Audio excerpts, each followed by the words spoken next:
twice over the weekend unnerving attacks, which some here consider acts of terrorism. In Dijon, a driver reportedly shouting "God is great" and claiming to be acting in the name of the children of Palestine drove around the city center for a half hour, plowing into pedestrians, sending 13 to the hospital. And in a suburb of Tours in the Loire Valley, a man also shouted "Allah Akbar" as he knifed 3 police officers Saturday. He was shot dead. Police say the man's brother has been under surveillance by French intelligence because of suspected links to fundamentalist fighting in Syria. After visiting the scene in Dijon, the French Interior Minister said investigators are still trying to determine the exact motivations of the 2 attackers, but he added that authorities are also constantly searching for what he called weak signals in advance of a terrorist attack, and that everyone knows the terrorist threat is real.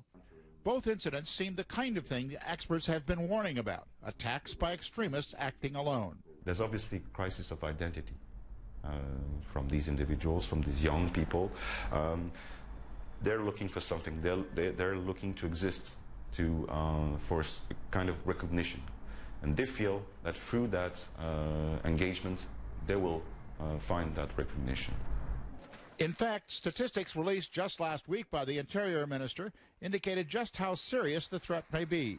The number of French nationals or residents linked to terrorist organizations in Iraq and Syria has doubled in the past year to 1,200. Of those, more than 600 are either now in those countries or on their way there. 60 French jihadists are thought to have been killed in the fighting. The reality of those numbers are reflected here. 6 young people from this single housing complex in southern France are among those who died doing battle for radical Islam. A dozen people were arrested just last week, suspected of helping young people travel to join the fight.